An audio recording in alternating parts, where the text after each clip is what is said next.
After back-to-back third-place finishes in Serie A, Gasperini firmly established Atalanta as one of Europe's most lethal and tactically fluid teams. Despite losing their star player, Papu Gomez, due to disagreements between player and coach, Atalanta looks set to finish in Serie A's top 3 once again, with the highest tally of goals for the third season running. Here's a tactical analysis of Atalanta's genius positional interchange and rotations under Gasperini. We have the football manager tactic, we have the training schedules, and we have the results, of course. But before we get stuck into all of that, here is an ad from OneFootball. I'm proud to announce that the RDF Tactics YouTube channel has teamed up with OneFootball. It's a great footballing app. If you haven't tried it out before, then make sure you do. It's free, so why not? You have nothing to lose, and the link is in the description below. My personal favourite thing about the app is receiving the latest news, transfer rumours, tracking live scores, but also, and of course, getting match stats so I can make videos just like this one.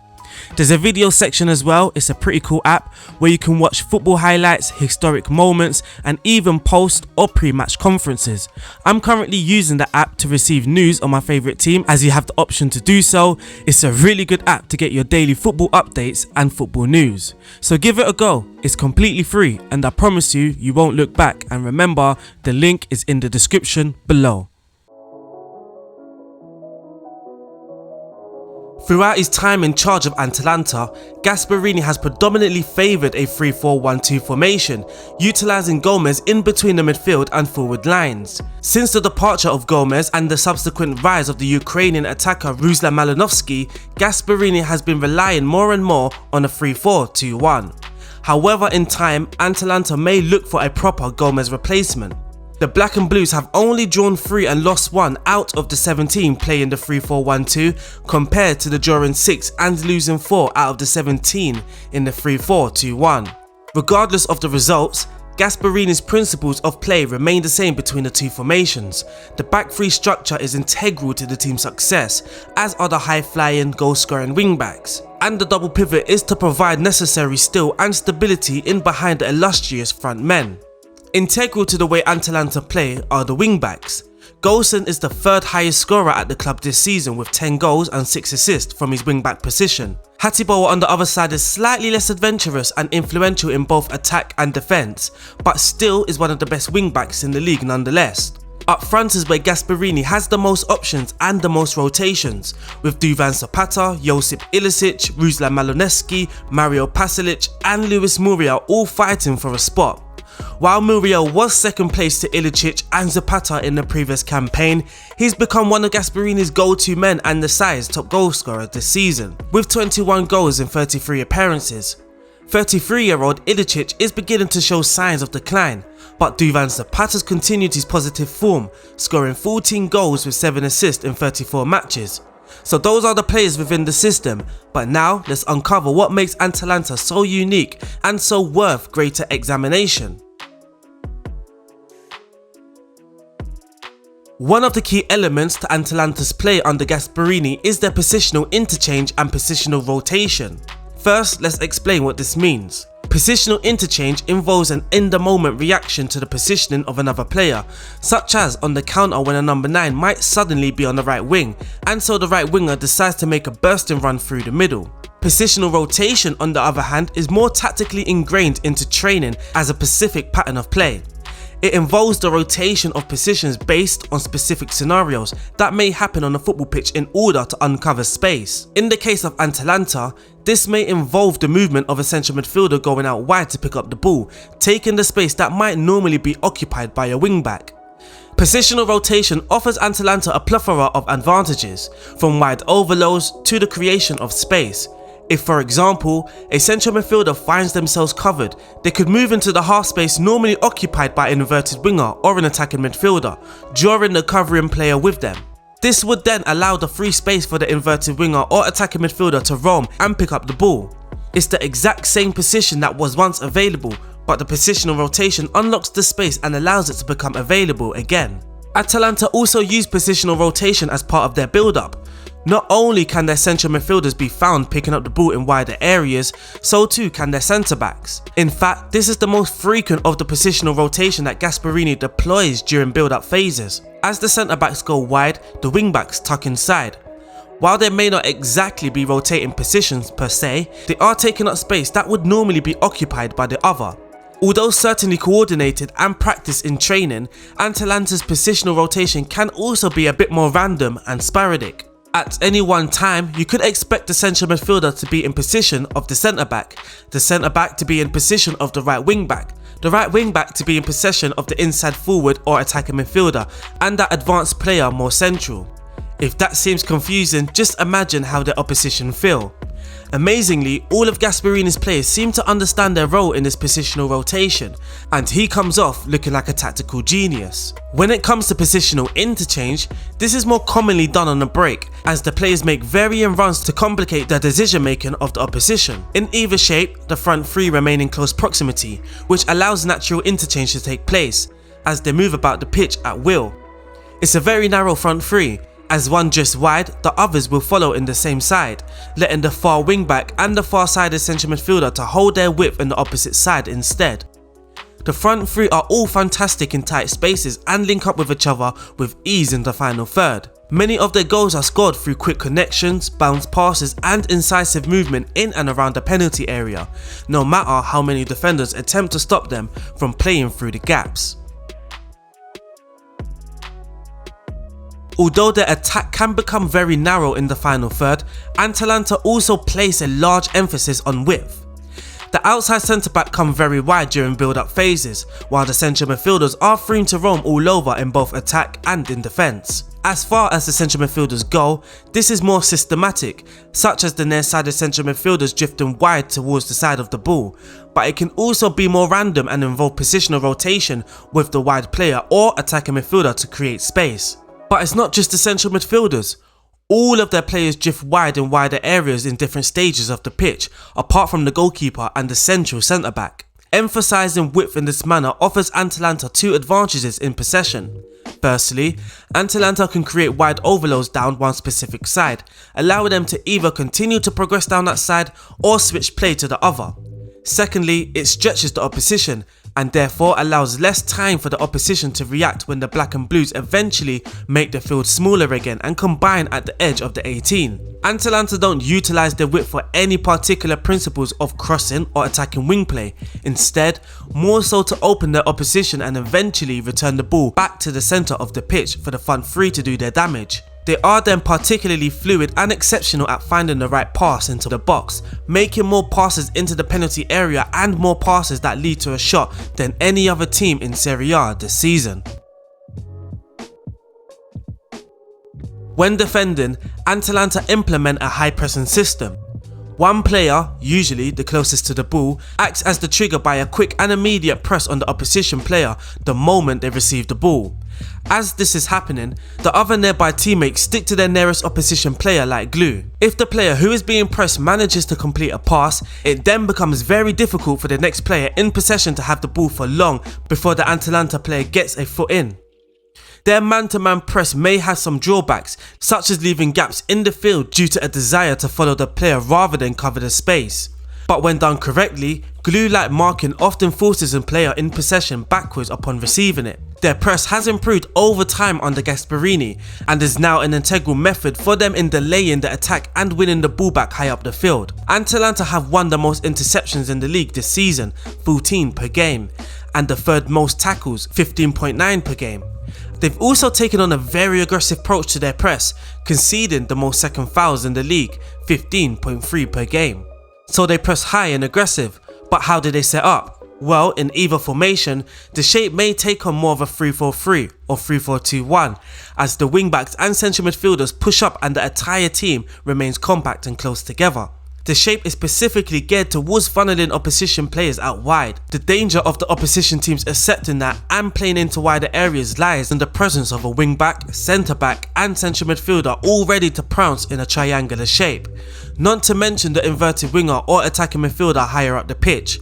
In other words, their 3-4-2-1 is particularly useful for pressing. Lower on the pitch, if the press is able to be broken, Atalanta may adopt more of a 5-2-1-2 or a 5-4-1 shape in defence, depending on whether they're still playing a 3-4-1-2 or a 3-4-2-1. Occasionally, Atalanta will adapt this look more like a 5-3-2 in either shape, with an attacking midfielder dropping alongside the central midfield duo to help shuffle play into wider areas. One of the many reasons for the high amount of interception comes from the centre backs easily recycling the ball following longer passes from over the top. They've got the second highest percentage of aerial duels this season only to Parma, and typically have no problem dealing with the longer passes that the opposition teams may utilise to break the press. The Black and Blues also concede the fewest shots from outside the 18-yard box, a further illustration that they often stop the opposition from having a chance to shoot before it's too late. And that there wraps up this tactical analysis brought to you by myself, but we are now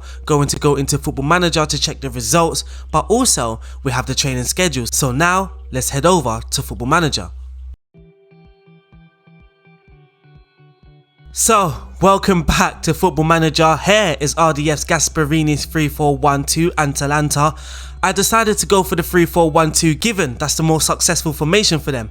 So I'm going to have a run through the instructions, the team instructions, and then lastly we're going to have a look at the training schedules after we look at the squad results. So, in goal, we do have a sweeper keeper on the defend duty, no added instructions. In defence, we have 3 centre backs. The 2 wider ones are ball playing defenders. They are instructed to dribble more and stay wider. The central defender in the middle, he has no added instruction, and his role and duty is a central defender on the defend duty. On the flanks, we have 2 wing backs on the support duty, neither of them have added instructions either. In central midfield, we have 2 central midfielders.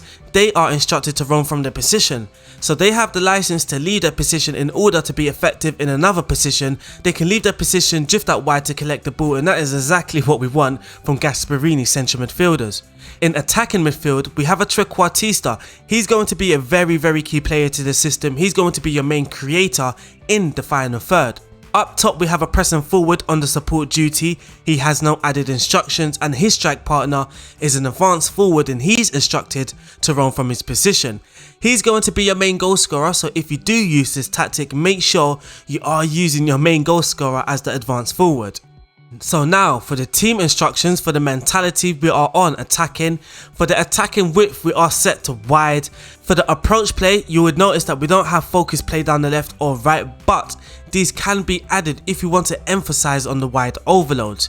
Naturally, I managed to get wide overloads using this, but it didn't happen as regular during matches. So it may happen 1 or 2 times and it may be effective, but it didn't happen continuously, not again and again and again during the match. And I felt that I did take away from some performances using this instruction. So only use this instruction if you want to see that on a more regular basis. And of course, we are using play out from the defense.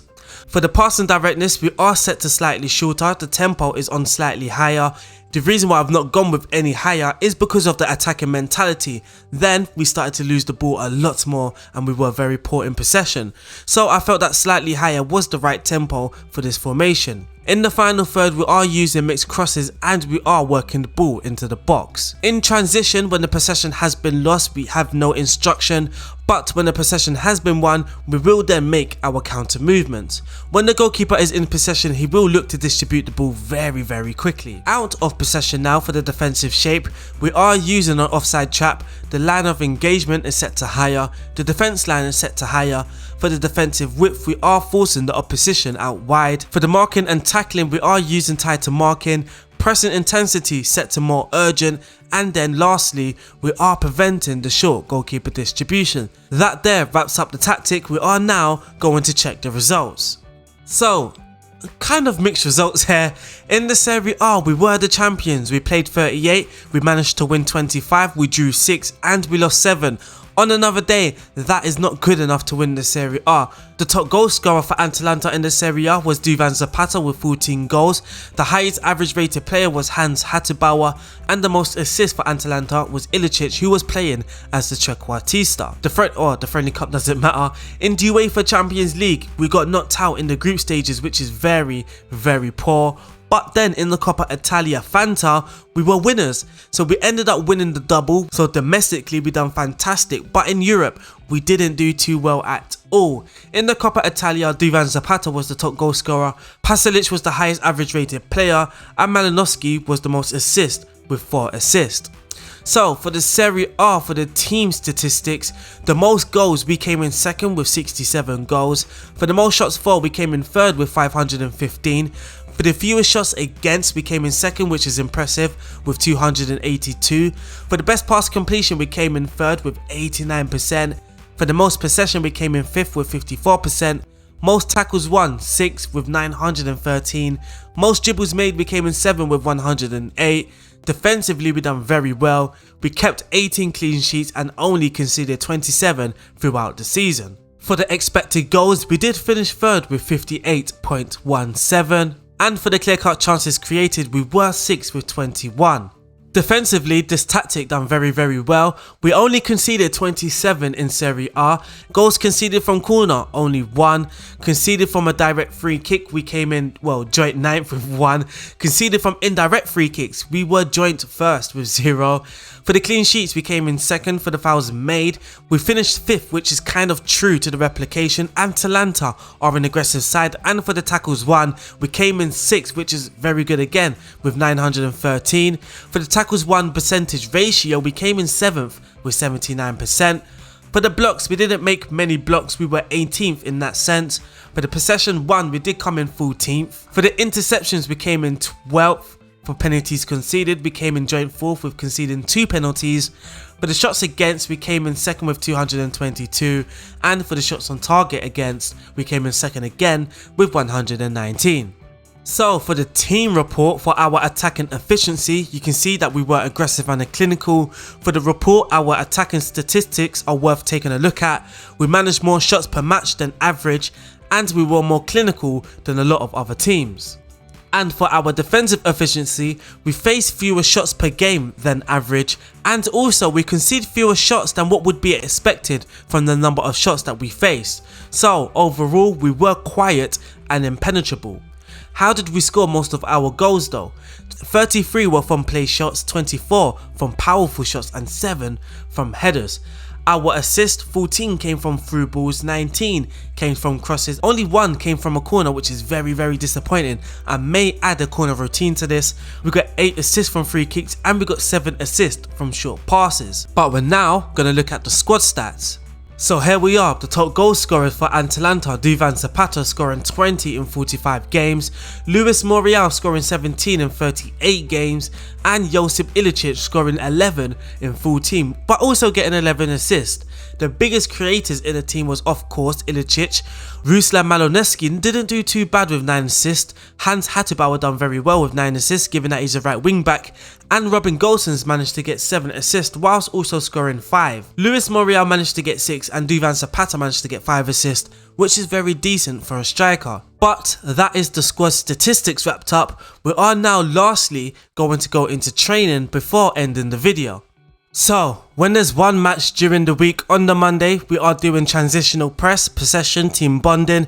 Tuesday defending from the front and attacking patience. On Wednesday is playing from the back and match practice. Thursday, chance creation, match tactics and teamwork.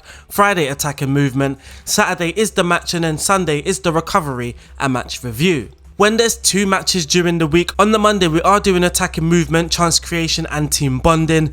Tuesday is the teamwork, Wednesday is the match.